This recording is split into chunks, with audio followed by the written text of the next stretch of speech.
Well, welcome to 10-Minute Record Reviews, episode 392. And this time I'm going to talk about a record by Lou Donaldson, who sadly passed away a week or so ago at 98 years of age. It's a record he put out on Blue Note in 1970, Everything I Play Is Funky.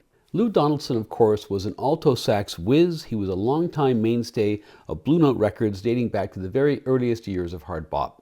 I have a highly disreputable copy of this record from 1995. This is from the period when Blue Note's owners were trying to cash in on the acid jazz and rare groove scene.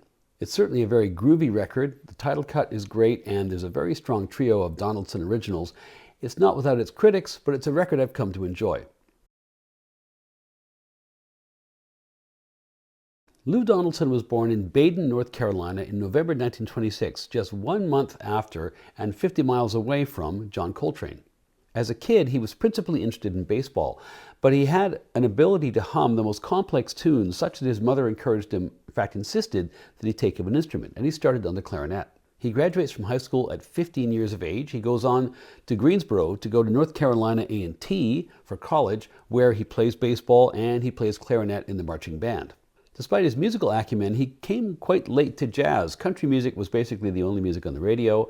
Jazz was actually banned from the musical program and from the band room at college, but he had friends who would smuggle in records, and through this and through listening to radio stations, he got acquainted with Louis Armstrong and Ellington and all the other bands that were being played on the radio.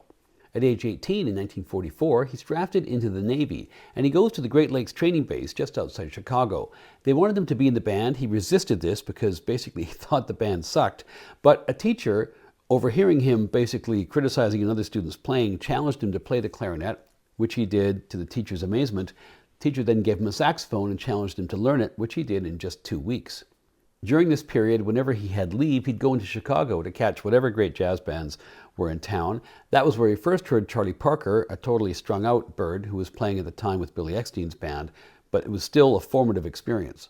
After the war, he returns to Greensboro, and he's playing jazz gigs with other Navy vets in town.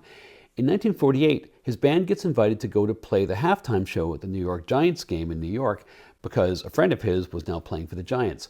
On that trip, he takes the opportunity to go to 52nd Street and check out some of his heroes, people like Miles, like Bud Powell, like Bird, and he was shocked at how many of them were strung out on dope and really couldn't play. Being a guy who didn't smoke, drink, or use drugs, he resolves at this point that going to New York was probably a bad idea. He returns to Greensboro, he continues to gig, he finishes his studies, he writes his college thesis on the transition from swing to bebop. But it was almost inevitable that his talent would be recognized by the people that came through town. And in 1950, he does move to New York for good, following his future wife, who'd gotten a job as a maid, and he moves to New York initially to study jazz. He's on the GI Bill, but he's also playing regularly, and he's backing up singers like Johnny Hartman and Arthur Prysock. And he also took engagements with big bands, like playing with Lionel Hampton. He took pretty much any gig going. This willingness to adapt and his talent led him into the embrace of the beboppers. And one night at Minton's, he's approached by Alfred Lyon of Blue Note Records, who says to him, "Do you know how to play like Charlie Parker?"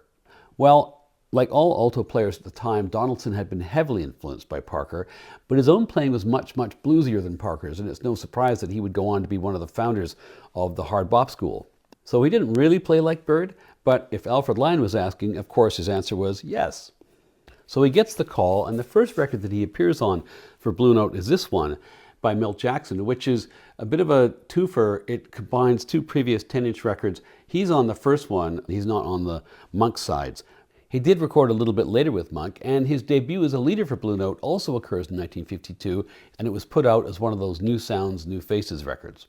In 1954, he joins Horace Silver and Art Blakey in those famous A Night at Birdland records. There were several of them. Blakey in theory is the leader, but Donaldson's story is essentially that Blakey just paid off Pee Wee Marquette, the announcer, to make it seem like it was Blakey's quintet. Donaldson's talent, his intelligence, his confidence, and his clean living approach meant that he was the ideal band leader. But despite the great work that Donaldson would do for Blue Note, in 1954, he and Lyon had a falling out over the number of heroin-addicted musicians that Lyon was producing to play in Donaldson's sessions. And he didn't record as a leader or as a sideman for Blue Note for 2 whole years, 1955 and 1956. Eventually, Alfred points to his contract and says, "Look, you've got to record some more for me." And he does, but he insists on using his own hand-picked, clean players, which Lyon wasn't that keen on, but he couldn't argue with the results. The players that Lou picked who became his regular band members in the late 1950s included people like the bassist Peck Morrison, the piano player Herman Foster, and soon after, the conga player Ray Barretto. Between 1957 and 1963, Donaldson releases 12 albums as a leader for Blue Note, including this classic Blues Walk, which was Donaldson's favorite from that stretch. And in this time, he also moves effortlessly into the soul jazz lane, bringing the Hammond organ into his sound and dropping the bass. In 1963, he leaves Blue Note and he moves over to record for Chess Records jazz imprints Argo and Cadet. Esmond Edwards, who was the guy who had overseen Prestige Records' really quite productive move into soul jazz, was now at Argo, and Lou wanted to work with him. He made 8 records with Edwards, of which the best was probably the first one, Signifyin'. He then comes back to Blue Note in 1967, and his second stint with the label was spent working the space between hard bop and the funkier sounds of 1960s R&B and soul. And he acquits himself pretty well at this, starting with this record, which was quite a hit for him, Alligator Boogaloo, on which he's got some young and very funky players who would go on to great careers in their own right, people like George Benson on guitar, and Lonnie Smith on organ, and Leo Morris, better known these days as Idris Muhammad, on drums. And the sound he creates really taps into a certain zeitgeist in the 60s. Think, PVC Boots, Go-Go Dancers, Austin Powers, that whole scene. Donaldson had found himself a young audience. He also began to experiment at this point with the baritone saxophone, an unforgivable sin from the perspectives of the high priests of jazz criticism and AllMusic in particular. But the uncomfortable truth for the Wizengamot at AllMusic is that this particular phase of his career led to some of his best loved LPs, like Alligator Boogaloo and like this record. This record was made on 2 separate dates, on August 22nd, 1969 and January 9th, 1970, with Francis Wolff in the producer's chair. Donaldson is playing the baritone alto sax, which is not wildly different from a regular alto sax, it just has more of a nasal tone. Both sessions feature a sextet. In the August 1969 session, Donaldson is joined by Charles Earland on organ, Melvin Sparks on guitar, Jimmy Lewis on the Fender bass, Eddie Williams on trumpet, and Idris Muhammad on drums, and that's the band on the first 2 tracks of side 2. In the second session, the sextet, which forms in that second week of 1970, includes once again Donaldson, Sparks, Lewis, and Muhammad, but Charles Earland is replaced by Lonnie Smith on organ, and Blue Mitchell takes over the trumpet duties. The record starts on side 1 with effectively the title track, Everything I Do Gonna Be Funky From Now On.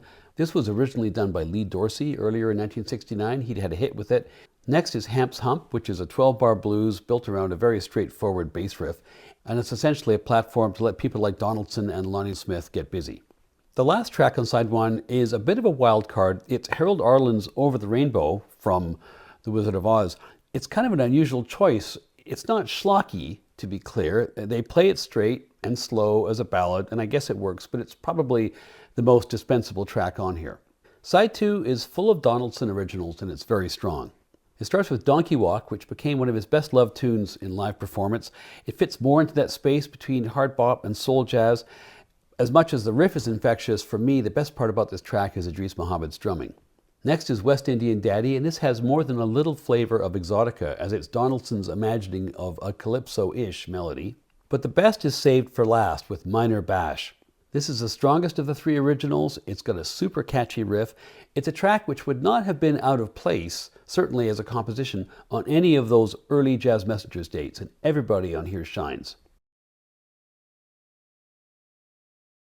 I guess I should begin this summary by saying this is a jazz record clearly intended to be commercial, as most jazz kind of had to be by 1969, and it contains plenty of baritone electrified alto sax, and if either of these things bother you, well, just move along now. But what this record does boast, I think, outweighs those issues. The songwriting on those 3 originals is really very good. Donaldson's ear for melody is undefeated, and the title track is a banger, and I won't hear otherwise.